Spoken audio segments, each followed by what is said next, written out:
이 영상은 투자 권유가 아닙니다, 여러분. 영상에서 드리는 모든 내용은 개인적인 의견과 시장 해석일 뿐이며 투자 판단과 책임은 본인에게 있습니다. 네, 안녕하세요. 퍼즈입니다. 옆에는 탁프로님 나와 있습니다. 네, 안녕하세요. 요즘 좀 깠습니다. 근데 이거를 여러분들한테 굳이 말할 필요가 없거든요. 예, 근데 이것 때문에 제가 마음을 먹어서 운영상으로 좀 바뀔 수도 있기 때문에 말씀을 드리겠습니다. 제가 짜증났던 점은 두 가지였습니다. 첫 번째로는 제가 이제 제미나이를 요새 좀 활용을 많이 하지 않습니까? 근데 제미나이가 실제로 괜찮아서예요. 그리고 제 의견을 동조하는 의미로만 쓴다고 생각하시는데 저는 약간 객관성을 잃지 않으려고 해서 제 의견과 반대되는 지금 불장이 끝났다는 의견 또한 제미나이에 놓고 돌려옵니다. 근데 말도 안 되는 내용이 나오기 때문에 이것만 가져오는 거예요. 근데 이제 제미나이를 쓴다고 이제는 제미나이 와가지고 합리화하냐. 그리고 이제 제미나이 써가지고 한 리포트나 보고서 자체가 수준이 굉장히 높다는 거 아마 보신 분들은 알고 계실 텐데 그럼 뭐 안 할까요? 하지 말까요?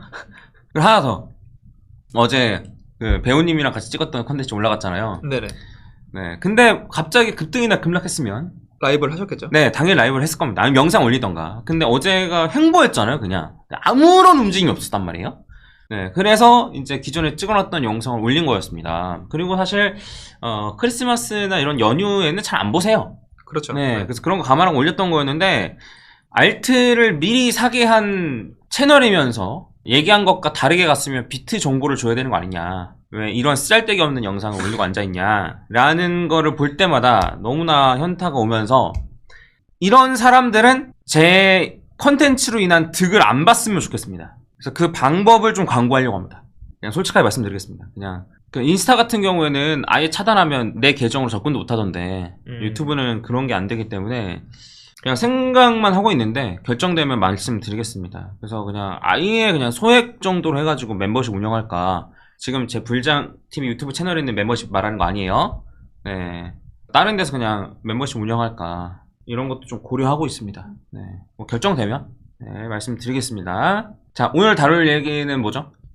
오늘은 이제 퍼즈님께서 러셀 2000과 비트코인의 어떤 상호관계에 관한 분석을 한번 먼저 해보시고 네, 의견을 한번 나눠보자 라고 이야기를 해주셔가지고 어떤 내용인지 먼저 한번 보는 걸로 해볼까요? 네, 해서 내용을 먼저 보도록 하겠습니다. 차트적으로 볼 게 없어요. 옵션 만기 이후에 변동성이 나올 가능성이 좀 있다. 네, 그 정도. 그 다음에 옵션 관련해서는 맥스페인이 96,000, 95,000 그 정도 자리다. 그래서 맥스페인이라는 게 요번에 옵션 어쨌든 공부해보니까 재밌더라고. 네. 네. 그래서 가장 많은 개미들이 청산당하는 가격, 그게 96,000달러이기 때문에 그 96,000달러까지 올라가서 전부 다 청산시키는 경우가 많다. 이게 이제 맥스페인인 거고, 이제 96,000인데 과연 96,000까지 갈지 아니면은 가격 핀닝 현상이라서 해당 가격에서 왔다 갔다 거리게끔 하는, 지금도 그 가격대 아니거든요. 85,000에서 한 92,000 사이 이렇게 될지, 옵션이 만기가 되고 끝나면 그 다음부터는 이제 방향성이 좀 결정될 가능성이 좀 있어 보인다. 그 전으로. 그래서 우리나라 시간으로 토요일 아침 8시라니까 그 이후의 움직임, 이번 주 주말의 움직임 이런 것도 한번 체크해 보시면 좋을 것 같습니다. 당연히 급등하고 급락이 나오면 당연히 영상 올려드리거나 하겠습니다. 사실 뭐 그게 당연한 건 아닌데 퍼즈님께서 하시는 거죠. 아까도 사실 하려고 했던 게 네. 이게 뭐 시장 상황이 사실 좋지는 않으니까 어디 화를 푸실 때가 필요한 건 알겠는데 그래도 이제 나름 최선을 다해서 하고 있는 채널 중에 하나인데 저희가 네.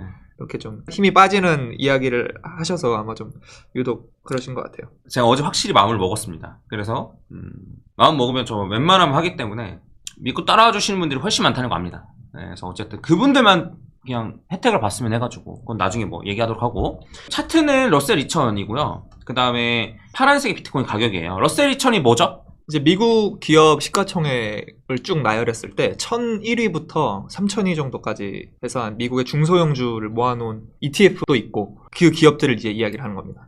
그래요. 전 정의까지는 몰랐는데 그냥 계잡주를 계잡주를 합치면 그냥 러셀 2000이라고 하는 줄 알았는데 아무튼 그렇다고 합니다. 그래서 이제 미국 장에서도 쉽게 말하면 러셀 2000이 오르면은 이제 계잡주도 오른다.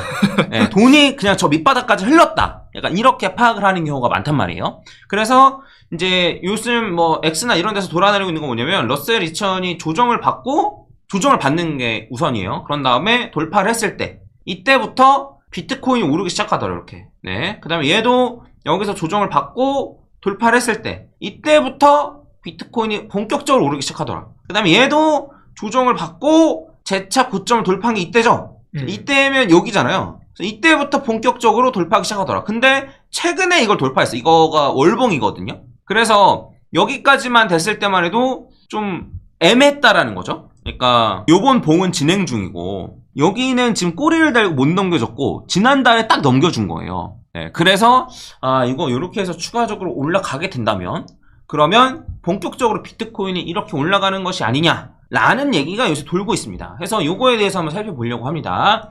자료 같은 경우에는 제미나이 리서치를 활용했고 그 다음에 좀 우리가 속으면 안 되는 게 이런 식으로 뚫으려고 했다가 떨어지고 네, 뭐 그런 경우들이 종종 있잖아요. 이때도 뚫으려고 했다가 떨어지고 그래서 그런 경우가 종종 있기 때문에 완벽하게 뚫으려면 조금 더 올라가야 되긴 합니다만 그래서 지금 비트코인이 올라가는 게 아니겠냐 뭐 이런 얘기가 있는데 그래서 관련해가지고 좀 얘기를 해보겠습니다. 요 리포트에는 틀린 자료들도 있는데 틀린 자료들까지 같이 말씀드리면서 해보겠습니다. 최근에 이제 러셀 2000이 올타임 하이를 경신함에 따라서 러셀 2000이 월봉 기준으로 최고치 경신할 때마다 비트코인도 폭발적으로 상승했는데 그게 맞는 얘기냐. 그래서 2010년부터 한번 비교해보겠다. 그리고 뭐 역사적 데이터, 거시 경제적 유동성 환경, 그 다음 두 자산 간의 구조적 상관관계를 정밀하게 분석한다. 이런 얘기했어요. 그래서 러셀 2000 지수는 위험 선호로 간주된다는 거예요. 그러니까 위험 선호를 하는 사람들이 러셀 2000을 산다는 거예요. M7이나 뭐 안 그러면 뭐 S&P나 다우 뭐 이런 거는 정말 안정적인 걸 원하는 사람들이 투자를 하고 러셀 2000 같은 경우에는 진짜 위험한 거. 뭐 코인 시장으로 같으면은 달중화 거래소가 덱스 맞죠? 예, 덱스에서 거래되는 약간 이런 거를 선호하는 것처럼 러셀 2000은 정말 위험 자산을 선호하는 사람들이 투자를 한다는 거예요. 근데 그 위험 자산을 선호하는 사람들이 막 위험 자산을 선호하는 사람들은 요렇게 있고 뭐 위험 자산을 선호하지 않는 사람들은 뭐 요렇게 있고 이렇게 나눠져 있는 게 아니고 그냥 사람들이라고 하더라도 이 중에 이제 나는 장이 위험하면은 안전자산 안정적인 거에다가 이만큼 투자하고 위험한 건 이만큼 투자해. 근데 장이 좋네? 그러면 안정적인 건 이만큼 투자하고 위험한 건 이렇게 투자해. 뭐 이런 식으로 나뉠 수 있다라는 겁니다. 어쨌든 뭐 당연히 아시겠지만. 그래서 그 사례를 한번 들어가지고 좀 얘기를 했고, 근데 이제 두 자산의 뭐 비슷한 점이라고 한다면 얘는 이제 이런 걸 얘기한 거예요. 자본 비용과 유동성 민감도. 그래서 러셀 2000 같은 경우에도 당연히 밸류에이션이 중요하지만 아무래도 M7이나 이런 것들보다는 돈이 풀리면 확 오르고 돈이 풀리지 않으면 꺼지고 이러한 현상들이 반복된다면 당연하죠. 근데 왜냐면 돈이 없어도 일부 진짜 대형주 같은 경우에는 실적이 잘 나오면 팍팍 가는 경우가 있습니다. 물론 대형주 같은 경우에도 돈이 없으면 실적이 잘 나와도 막 떨어지는 경우도 있긴 하겠지만 아무래도 그런 경향이 강하고, 그 다음에 러셀 2000이나 이런 잡주 같은 경우에는 아무리 실적이 잘 나오거나 한다 하더라도 시장 자체에 돈이 풀리거나 그러지 않으면은 상대적으로 오르지 못하는 경우가 많고, 반대로 실적이고 뭐고 상관없이 돈이 풀리면 팍팍 오르는 경우가 많다는 거예요. 그리고 이거는 어쨌든 실적이라는 게 없다시피 한 비트코인에도 똑같이 적용이 가능합니다. 그래서 그러한 측면에서 좀 비슷하게 볼 수 있다. 그래서 두 자산 모두 달러 유동성의 팽창이라는 동일한 연료를 사용한다. 이런 식으로 이제 얘기를 한 겁니다. 그리고 추가로 얘기하면은 뭐 안전자산에서 위험자산으로 넘어가는 요 사이클 상에서 어쨌든 위험한 자산에 위치해 있다. 뭐 이런 걸 얘기하는 거예요. 근데 저는 비트코인 안전자산이라고 보긴 하지만 여기서는 이렇게 얘기를 하더라고요. 그래서 그 비슷하게 많이 간다라고 친다면 그러면 지금은 왜 디커플링이 있냐? 왜 지금은 디커플링이냐? 라는 거에 대한 얘기가 나오는데, 일단은 과거 사례들부터 먼저 보고 나서 왜 지금은 달라졌는지를 얘기하는 게 좋을 것 같거든요. 그래서 과거 사례를 좀 먼저 보도록 하겠습니다. 2013년 5월 이때는 양적 완화가 정점이었고, 그 다음 비트코인의 첫 번째 폭발. 그래서 2013년은 요때를 얘기한 겁니다. 요때 2013년. 그래서 2013년 초 해가지고 요때 어쨌든 러셀 2000도 뚫고 올라갔고, 그 다음 비트코인도 급격한 상승. 이때 양적 완화에 거의 정점, 정점이었을 때 첫 번째 폭발했었고, 그 다음에 2016년 11월에 트럼프 랠리와 2017년 강세장의 서막 해가지고 2017년 비트코인 오른 건 다들 아실 테고, 이때도 도널드 트럼프가 당선된 직후에 감세와 규제에 관한 기대감을 러셀 2000이 올라갔고, 그 다음에 비트코인도 올라갔다. 그리고 러셀 2000 같은 경우에는 길고 긴 횡보장을 끝내는, 요 길고 긴 횡보장을 끝내는 신호였다 라고 이제 얘기를 하는 거예요. 그리고 여기서 2018년 8월, 이때는 가설의 붕괴라고 나오는데, 이거는 재미나이가 이제 제가 하는 말을 제대로 못 알아들은 것 같아요. 2018년이면은 요때를 얘기한 겁니다. 근데 이때 같은 경우에는 뭐냐면, 월봉으로 보면 고점을 갱신하긴 했는데, 근데 제가 생각한 거는 조정을 받고 나서 고점을 돌파하는 케이스거든요. 그래서 요 케이스를 발레라고 가져왔지만, 제가 말하는 케이스는 요 케이스에 해당되지 않습니다. 요걸 제외하는 거예요. 제가 제 마음대로 제외하는 게 아니에요. 제가 애초에 가정한 게 그거였어요. 그리고 2020년 같은 경우에는 코로나 이후에 이제 러셀 2000 같은 경우에도 돈이 풀리니까 팍 올라갔고, 그 다음에 비트코인 같은 경우에도 팍 올라갔다. 그래서 역사적 데이터를 종합해봤을 때 러셀 2000의 신고가 경신이 비트코인 폭등으로 이어지기 위한 필수 조건은 완화적인 통화정책 이미 명확해졌다. 그러면 내년에 완화적인 통화정책이 이냐, 내년에 금리 인하를 할 것이냐, 얼마나 할 것이냐, 얼마나 많이 할 것이냐, 요거에 따라서 비트코인으로 그대로 옮겨가는지 아닌지도 한번 생각을 해볼 수 있겠죠. 그래서 이제 얘도 얘기하는 거예요. 2018년은 아까 그 케이스가 아니긴 한데 2018년이 아닌 2020년과 오히려 지금이 더 유사해 보인다. 그래서 2020년에 돈이 풀리는 것과 마찬가지로 지금도 금리 인하를 하기 시작을 했고, 그리고 금리 인하를 몇 번 더 할 가능성이 높고, 이런 걸 따져봤을 때는 2020년과 지금이 좀 확률이 높다. 근데 지금은 러셀은 올라가는데 비트코인 왜 요 정도에 있냐라고 했을 때 아주 재미있는 얘기를 얘가 했는데, 뭐냐면 이거는 오히려 비트코인이 키 맞추기를 하는 거다. 곧 키 맞추기를 할 것이다. 위로. 아니요. 자, 뭐냐면, 자, 러셀 2000이 고점 대비 고점을 돌파할 때 있잖아요. 이때 보시면 아시겠지만 비트코인도 고점 대비 고점을 돌파하는 시기랑 거의 유사해요. 그쵸? 이거 확인되나요? 네. 얘도 여기를 돌파할 때 고점을 돌파까지는 안 했지만 요 고점을 돌파하는 시기랑 거의 엇비슷한 말이에요. 직전 고점이랑. 얘도 마찬가지로 여기가 요 직전 고점이랑 거의 하단 말이죠. 그쵸? 그래서 오히려 비트코인이 앞서 나간 거다. 비트코인이 앞서 나간 다음에 지금 여기에 키 맞추기, 직전 있었던 비트코인 고점 근처까지 내려온 거다. 오히려 비트코인이 먼저 올랐기 때문에 지금 키 맞추기를 한 거다 라는 얘기도 있고, 아니면 곧 키 맞추기를 한다는 얘기도 있고. 그래서 비트코인이 떨어진 이유 같은 경우에는 뭐 ETF에서 자금이 흘러나가고, 그 다음에 기관들이 포트폴리오 뭐 재정비하고 뭐 이런 식으로 어쨌든 뭐 얘기 재미나이는 이제 리포트로 얘기하긴 했는데, 뭐 제 생각에는 어쨌든 단기적으로 유동성이 좀 말라붙었기 때문에 인 거라고 생각을 하고, 근데 단기적으로 말라붙은 유동성이 이제는 풀리는구나 라는 거에 대한 신호탄으로 얘를 생각해 볼 수 있다는 거죠. 러셀 2000을 생각해 볼 수 있다는 거죠. 그래서 유동성이 말라붙은 게 끝났구나 라는 거를 러셀 2000을 통해서 확인해 볼 수 있고, 그럼 단기적으로 유동성이 좀 완화가 되고 장기적인 유동성은 계속 늘어나고 있었으니까 어쨌든 비트코인도 같이 이번에 폭발적으로 올라가지 않겠느냐가 요 재미나이의 리포트였습니다. 그리고 이제 아까 전에 방금 전에 그 탁프로님이 얘기했던 내용도 나오고, 그러니까 이제 비트코인이 떨어진 게 키 맞추기가 아니고 러셀 2000이 먼저 올라간 거에 대한 키 맞추기를 비트코인이 할 수도 있고, 이렇게 되면 2026년 1분기에 러셀 2000의 성과를 따라잡는 폭발적인 상승이 나타날 가능성이 높다 라는 식으로 얘기를 했습니다. 관련해서 어떻게 생각하나요? 연결되는 얘기인데, 네. 그러니까 예를 들어서 제가 생각했을 때는 그 유동성이 풀리느냐 안 풀리냐를 보는 게 첫 번째로 굉장히 중요한데, 코로나 시기 같은 급격한 어떤 QE가 있을 것 같진 않다고 생각을 하거든요.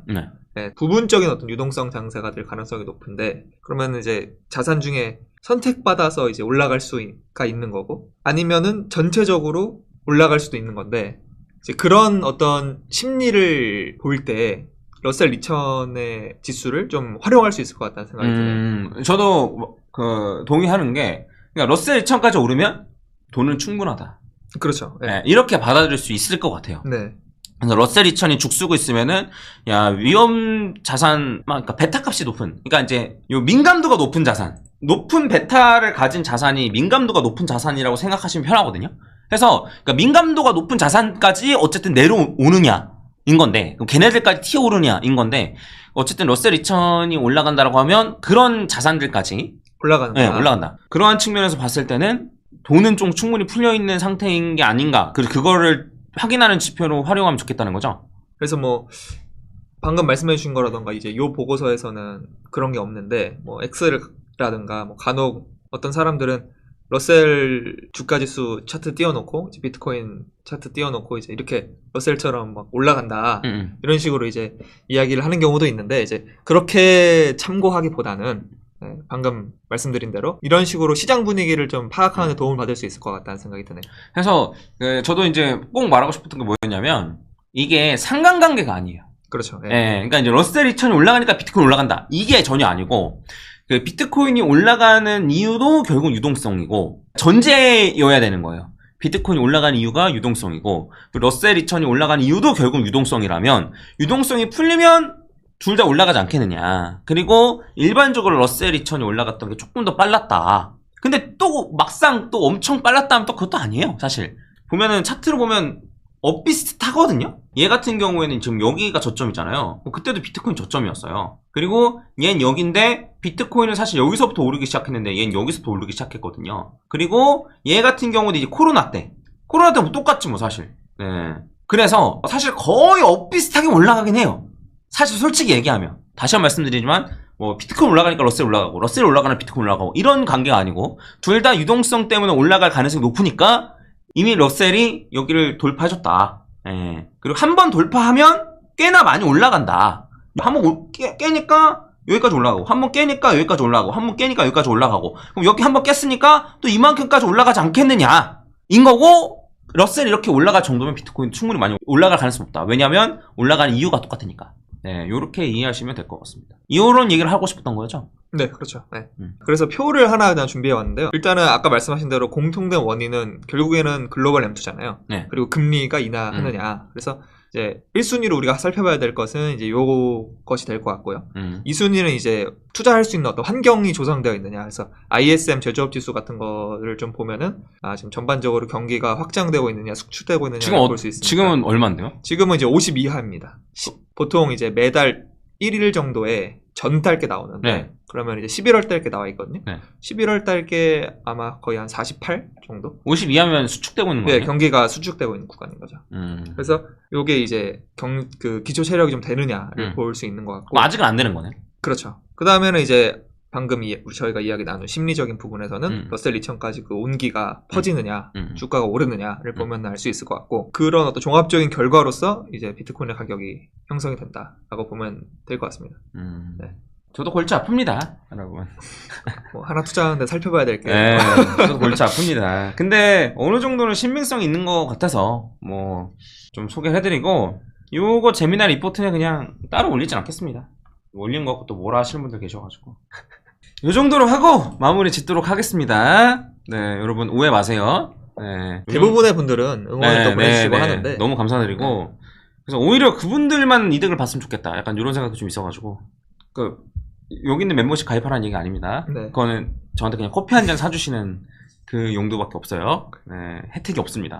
네, 어쨌든 그래도 해주셔서 감사합니다.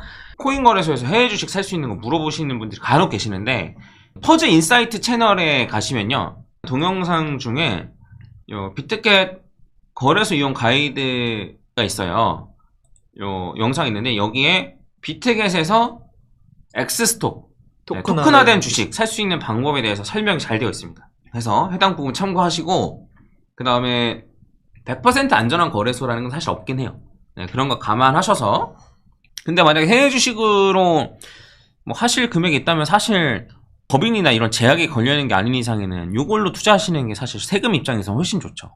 2026년까지는 코인으로 번 돈은 세금을 안 무니까. 왜 세금 얘기할 게 많아요? 요즘 같은 지금 시기에 이렇게 해외 주식을 권장해도 될지 하실 분만 네. 물어보셔서 저희는 답변을 네, 드리는 겁니다. 네. 자, 하나 둘 셋 파이팅! 네, 이상 마치겠습니다. 좋아요와 구독 한 번씩 부탁드리겠습니다. 감사합니다. 감사합니다.